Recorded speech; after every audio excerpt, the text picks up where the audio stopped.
नमस्ते साथियों एवं प्यारे विद्यार्थियों।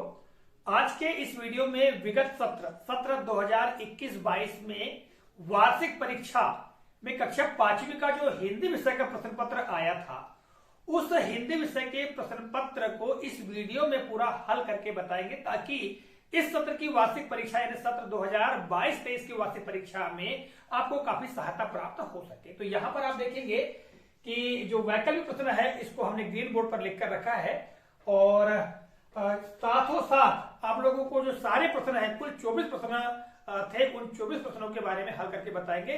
तो सबसे पहले जैसा कि आप यहाँ पर देख रहे हैं स्क्रीन पर कि कितने प्रश्न किस क्षेत्र के आएंगे, अर्थात वैकल्पिक प्रश्न कितने आएंगे, लघुत्तरी प्रश्न कितने आएंगे, तो आप यहाँ पर देख पा रहे हैं। ठीक है, तो आइए प्रारंभ करते हैं।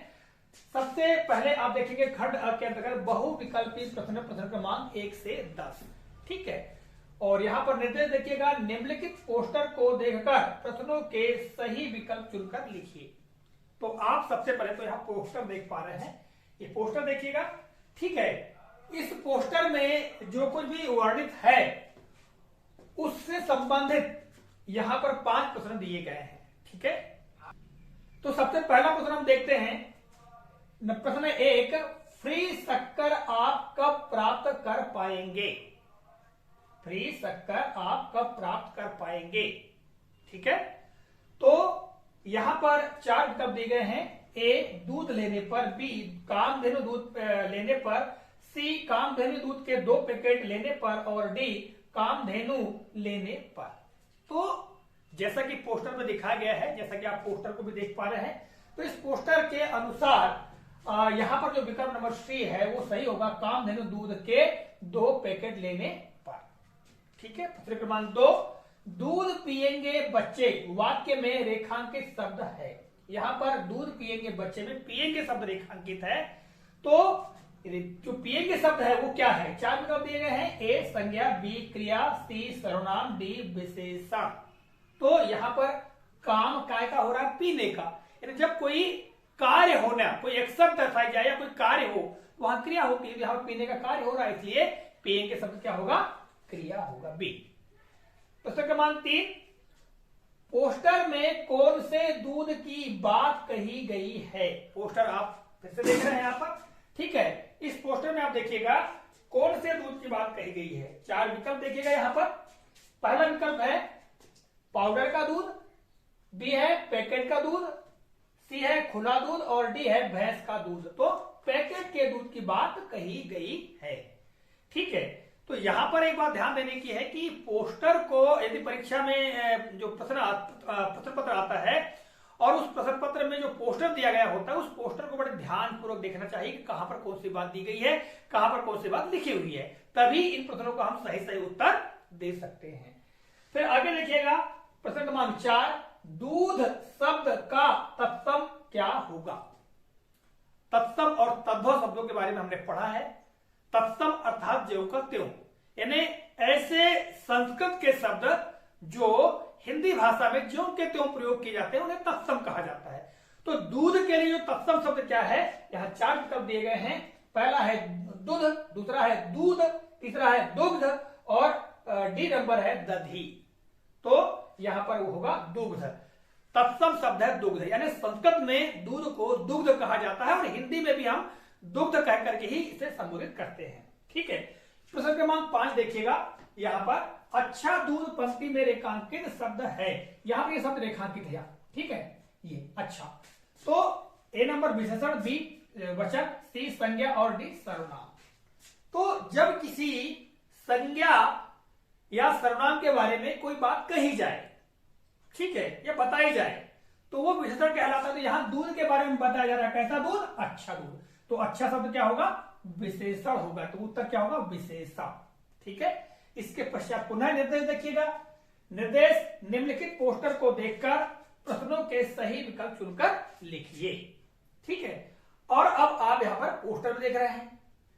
ठीक है, आपने पोस्टर का निरीक्षण कर लिया। अब हम प्रश्नों पर चलते हैं। प्रश्न क्रमांक 6, धमाका चाय में कौन सी जड़ी बूटी मिली है? यदि आप इस पोस्टर का ध्यानपूर्वक अवलोकन करें तो पाएंगे कि उसमें कौन सी जड़ी बूटी मिली हुई है।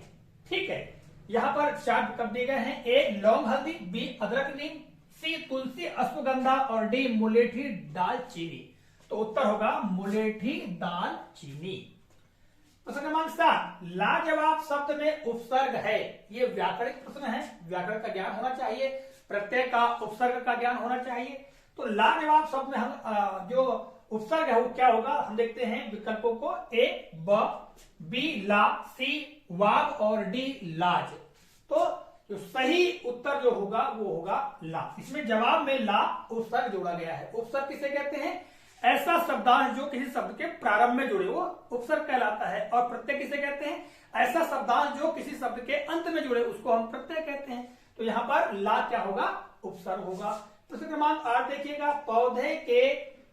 चाय के पौधे का कौन सा हिस्सा चाय बनाने में उपयोग किया जाता है।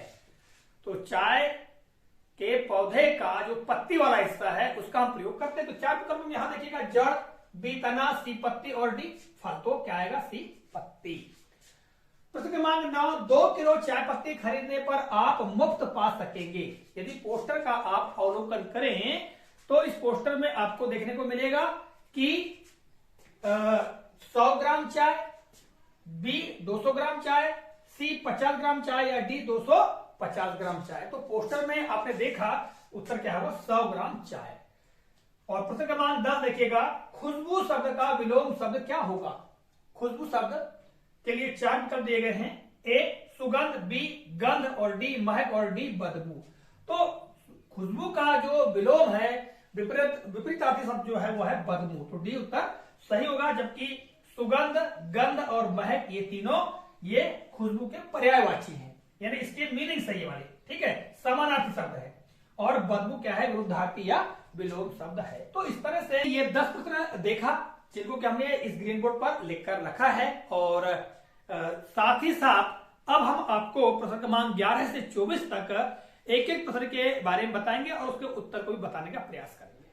और देखिएगा ये जो सारे प्रश्न हैं और इनके उत्तर जो हैं हमारी वेबसाइट है जिसकी लिंक इस वीडियो के डिस्क्रिप्शन बॉक्स में दी गई है, उस पर आप क्लिक करेंगे तो सारे प्रश्नों को भी आप पढ़ सकते हैं। ठीक है, तो चलिए मैं आपको प्रश्न 11 से 24 तक प्रत्येक प्रश्न के बारे में बताता हूं। तो यहाँ पर निर्देश सबसे पहले क्या है, लघुत्तरी प्रश्न क्रमांक 11 से 20 तक। ठीक है, जैसा कि आप देख रहे हैं।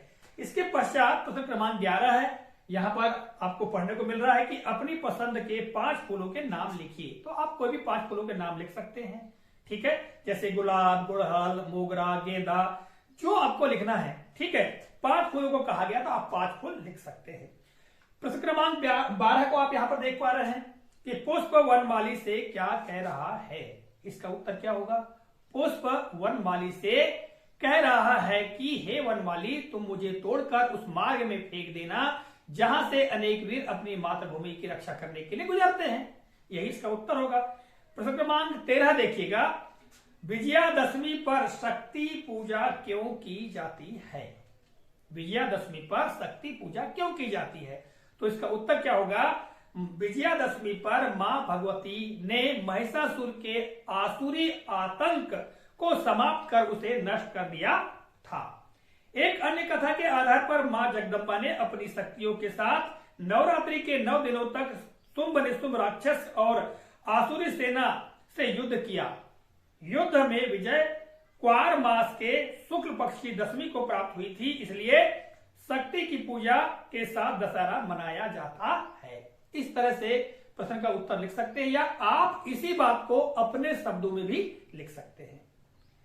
अगला प्रश्न है, रदिया की 2 कौन सी कठिनाइयां थी। ठीक है, रम्मो और कल्लो पाठ आपने पढ़ा होगा, तो उसी का यह प्रश्न है। तो रदिया की 2 कठिनाइयां हम बता रहे हैं। नंबर 1, रम्मो और कल्लो के विद्यालय जाने से रदिया के काम में कठिनाई आएगी। ठीक है, आधा काम करने से आमदनी उसकी आधी रह जाती, यह कठिनाई थी। दूसरा है, रम्मो और कल्लो बड़ी हो गई थी। ठीक, उन बड़ी लड़कियों को विद्यालय में जगह कैसे मिलेगी, यह दूसरी कठिनाई थी। तो ये 2 कठिनाइयां थी।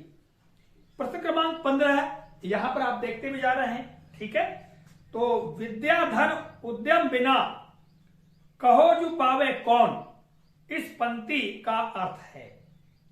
ठीक है, तो विद्या धन उद्यम बिना पावे कौन। तो इसका अगर हम शाब्दिक अर्थ देखें तो इसका शाब्दिक अर्थ होगा बताइए बिना परिश्रम किए कौन व्यक्ति विद्या प्राप्त करता है।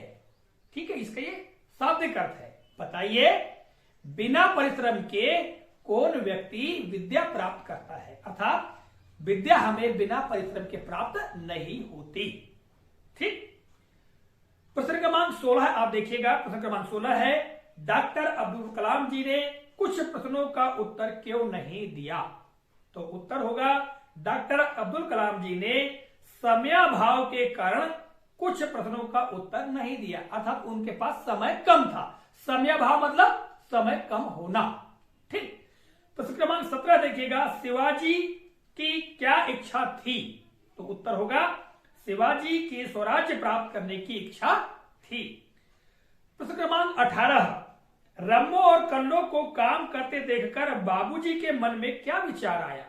उत्तर है रम्मो और कल्लो को काम करते देखकर बाबूजी के मन में उनमें अपनी पुत्रियों का भास हुआ, अर्थात आभास हुआ।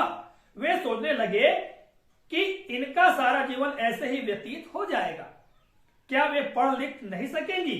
बाबूजी ने सोचा कि इन्हें पढ़ना लिखना चाहिए। प्रश्न क्रमांक 19 देखिएगा अनुस्वार और अनुनासिक का प्रयोग करते हुए 5 शब्द बनाइए। आप यहां उत्तर में देखते जा रहे हैं, प्रश्न में देखते जा रहे हैं। तो यहां पर देखिएगा अनुस्वार का प्रयोग करते हुए 5 वाक्य क्या है। नंबर 1 शेर जंगल में रहता है। नंबर 2 सुनील पतंग उड़ाता है। सी गंगा एक पवित्र नदी है। और चौथा नंबर है पंजाब में बहुत गेहूं पैदा होता है। और 5वां है उत्सव में सबको आनंद आता है। तो यहां पर आप शब्दों को देखिएगा जंगल, पतंग, गंगा, पंजाब और आनंद, इनमें अनुस्वार का प्रयोग हुआ है। जो बिंदी होती है, ठीक है, अम की बिंदी जिसे कहते हैं, वह अनुस्वार है। फिर अनुनासिक के प्रयोग के 5 वाक्य देखिएगा। नंबर 1 मेरी मां एक शिक्षिका है। नंबर 2 उसकी आंखें बंद हो गई। नंबर 3 सामान जांच पड़ताल कर ही लेना चाहिए। चौथा है चांद सुंदर दिखाई दे रहा है। 5वां है गांधी जी विश्व में लोकप्रिय हैं। इन वाक्यों में शब्दों को देखिएगा मां, आंखें, जांच, चांद और गांधी जी। इन शब्दों में अनुनासिक का प्रयोग हुआ है। अनुनासिक क्या होता है, जिसे हम चंद्र बिंदु कहते हैं। और इसमें उच्चारण करने पर मुंह और नाक दोनों से वायु बाहर निकलती है, तो वो क्या है, अनुनासिक। ठीक है, तो इसके बारे में ज्ञान होना चाहिए। और प्रश्न क्रमांक 20 वैकल्पिक प्रश्नों में अंतिम प्रश्न है कि हमें अनपढ़ लोगों की सहायता क्यों करना चाहिए। इसे कल्पना के आधार पर हमको लिखना था। उत्तर है हमें अनपढ़ लोगों की सहायता करना चाहिए क्योंकि पढ़ाई लिखाई के अभाव में वे पिछड़ जाते हैं या पिछड़ रहे हैं। उन्हें चीजों की समझ एवं ज्ञान प्रदान करते हुए उन्नति की राह में ले जाने के लिए उनका सदैव सहयोग करना चाहिए। ये उत्तर होगा। तो 10 प्रश्न, इसके पश्चात 4 दीर्घ उत्तरी प्रश्न हैं। तो प्रश्न क्रमांक 21 क्या है, जैसा कि आप प्रश्न को यहां देख रहे हैं कि गोवा मुक्ति आंदोलन में राजा भाऊ महाकाल की भूमिका और उनके साहस का वर्णन अपने शब्दों में कीजिए। इसका उत्तर क्या होगा, हमारा देश 15 अगस्त 1947 को स्वतंत्र हुआ, किंतु गोवा एवं दमन द्वीप पर अभी भी पुर्तगाल का शासन था। पुर्तगाल की सरकार गोवा को छोड़ने को तैयार नहीं थी। इसी के परिणाम स्वरूप 1955 में गोवा मुक्ति आंदोलन प्रारंभ हुआ। इस आंदोलन में अनेक नवयुवकों के साथ राजा भाऊ महाकाल ने बढ़ चढ़कर हिस्सा लिया। 15 अगस्त 1955 के दिन गोवा में राष्ट्रीय ध्वज तिरंगा फहराए जाने की योजना बनी। अलग अलग टोलियों में गोवा में प्रवेश करने एवं तिरंगा फहराने की योजना के अनुसार राजा भाऊ महाकाल अपनी टोली के साथ आगे बढ़े। उन पर गोलियां दागी जाने लगी, किंतु राजा भाऊ महाकाल तिरंगा संभालते हुए आगे बढ़े। उनकी आंख पर गोली लगी और बहुत खून बहा।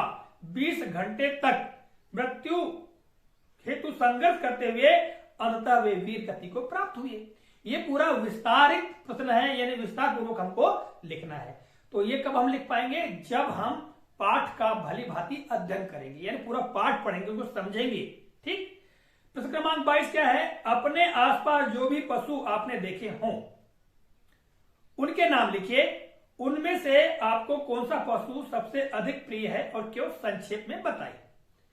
उत्तर हम लिख सकते हैं, हमने अपने आसपास निम्नलिखित पशुओं को देखा है। गाय, बकरी, भैंस, बैल, घोड़ा, कुत्ता, बिल्ली, गधा आदि, इनके नाम लिख दिया। अब हमको इसमें लिखना है कि इनमें से कौन सा पशु सबसे अधिक प्रिय है। तो इन पशुओं में मुझे सबसे अधिक प्रिय गाय है। कोई कुत्ता भी लिख सकता है, कोई घोड़ा भी लिख सकता है, जिसको जो लिखना है वो लिख सकता है, स्वतंत्र अभिव्यक्ति है इसमें। क्योंकि गाय बहुत सीधी सादी होती है और हमें गुणकारी एवं पौष्टिक दूध प्रदान करती है। गाय का स्वरूप हमें बहुत सुंदर लगता है, वह हमारे पास आकर प्यार से चाटती है। ऐसा हम अपने मन से लिख सकते हैं अपने प्रिय पशु के बारे में। प्रश्न क्रमांक 23 देखिएगा, मध्य प्रदेश के किन्हीं 5 पर्यटन स्थलों के नाम लिखिए और बताइए कि ये स्थल क्यों प्रसिद्ध हैं। कोई भी 5 पर्यटन स्थल मध्य प्रदेश के हमको लिखना है। तो यहां उदाहरण स्वरूप देखिएगा, 5 पर्यटन स्थल। नंबर 1 अमोदागढ़, यह सिवनी जिले की हिरनी नदी के पास पहाड़ी क्षेत्र को काटकर बनाई गई घाटी वाला क्षेत्र है। यह तरह तरह की चट्टानों एवं प्राकृतिक सुंदरता के लिए प्रसिद्ध है। ठीक है। दूसरा है पचमढ़ी, यह पर्वतीय पर्यटन स्थल है। यहाँ विभिन्न दार्शनिक स्थल जैसे चौरागढ़, धूपगढ़, पांडव गुफाएं आदि हैं। तीसरा है पेंच अभ्यारण्य, यह वन्य जीव जंतुओं के लिए एक अभ्यारण्य है। यहाँ शेर, हिरण, बारहसिंगा, भालू, विभिन्न जंगली जानवर निर्भय होकर विचरण करते हैं, जिन्हें देखकर सैलानी भाव विभोर होते हैं। चौथा है भीमगढ़ जलाशय, यह मिट्टी से बनाया गया एशिया महाद्वीप का सबसे बड़ा बांध है, यानी मिट्टी से बनाया गया सबसे बड़ा बांध। यहां बिजली पैदा होती है, इसे दूर दूर से पर्यटक देखने के लिए आते हैं। और अंतिम 5वां है कान्हा कितली अभ्यारण्य, मंडला जिले में स्थित यह वन्य जीव जंतुओं के लिए अभ्यारण्य है। यहाँ जंगली जानवर निर्भय होकर रहते हैं एवं पर्यटक इन्हें देखकर आनंदित होते हैं। तो इस तरह से हम 5 पर्यटन स्थलों के नाम लिख सकते हैं। 24वां और अंतिम प्रश्न क्या है कि पातालकोट वासियों की जीवन शैली के बारे में अपने शब्दों में लिखिए। यदि आपने पातालकोट जो पाठ है उसको पढ़ा है तो आप अपने शब्दों में पूरा वर्णन लिख सकते हैं। यहां उदाहरण देखिएगा उत्तर का, पातालकोट के वासियों का जीवन बाकी के जीवन से हटकर है। यहाँ के लोग भी हल से कृषि नहीं करते हैं। कोदो, कुटकी, जगनी की ये लोग फसल यानी उपज लेते हैं। महुआ उनके जीवन का अभिन्न अंग है। वे आज भी काफी हद तक आदिम जीवन के अनुसार ही जीते हैं। वे बाकी दुनिया से कटे हुए से हैं। केवल सप्ताह में अपनी जरूरत का सामान के लिए पास के बाजार में अड्डे से बाहर आते हैं। पातालकोट में सूर्य रोशनी बहुत कम समय यानी 9 बजे से लेकर के 4 बजे तक ही उपलब्ध होती है। फिर भी ये आदिवासी लोग अपने जीवन से संतुष्ट हैं। तो इस तरह से हम सारे प्रश्नों का उत्तर दे सकते हैं। और इस वीडियो में हमने जो विगत वर्ष का प्रश्न पत्र है उसको हल करके बताया है। आशा करते हैं यह प्रश्न पत्र आपको आगामी परीक्षा के लिए काफी उपयोगी साबित होगा। तो मिलेंगे अगले कालखंड में, तब तक के लिए जय हिंद।